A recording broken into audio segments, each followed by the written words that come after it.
ప్రస్తుతం కొనసాగుతున్న ఇరాన్ యుద్ధం ప్రభావం ప్రపంచ ఆర్థిక వ్యవస్థపై స్పష్టంగా కనిపిస్తోంది. కొన్ని రోజుల్లోనే అమెరికాలో సామాన్యుల జీవితం తలకిందులవుతోంది.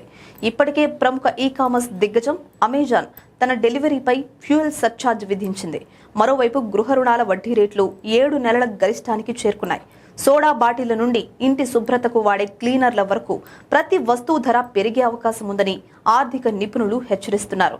ఈ సంక్షోభానికి ప్రధాన కేంద్రం హర్మూజ్ జలసంధి. ప్రపంచ వ్యాప్తంగా సరఫరా అయ్యే ముడి చమురులో 5వ వంతు ఈ మార్గం ద్వారానే రవాణా అవుతుంది. యుద్ధం కారణంగా ఇక్కడ రవాణాకు ఆటంకం కలగడం వల్ల ఇంధన ధరలు ఆకాశాన్ని తాకుతాయి.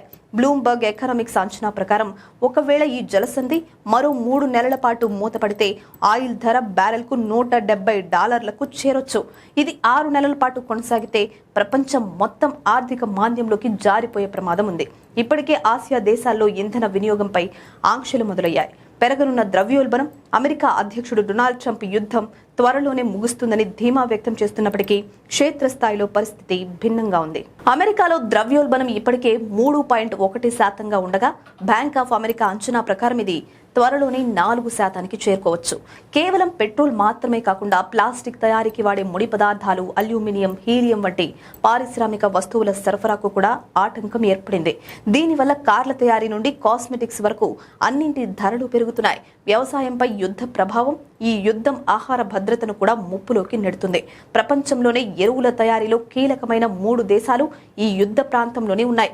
ఫిబ్రవరి నుండి యూరియా ధరలు దాదాపు 50% పెరిగాయి. ఇది రాబోయే రోజుల్లో ప్రపంచ వ్యాప్తంగా ఆహార ధాన్యాల ధరలు పెరగడానికి దారితీయొచ్చు. ఇప్పటికే అమెరికాలో యుద్ధానికి వ్యతిరేకంగా పెద్ద ఎత్తున నిరసనలు వ్యక్తమవుతున్నాయి. ముఖ్యంగా అధ్యక్షుడు ట్రంప్ తీసుకున్న నిర్ణయాలపై ప్రజలు రోడ్లపైకొచ్చి ఆందోళనలు చేపట్టారు. ఇదిలా ఉంటే పశ్చిమాసియాలో పరిస్థితి ఆందోళనకరంగానే ఉన్నాయి. అమెరికా దళాలు ఇరాన్ చుట్టూ మోహరించే ఉన్నాయి. మరోవైపు లెబనాన్పై ఇజ్రాయెల్ జరిపిన అత్యంత పాశవిక దాడులలో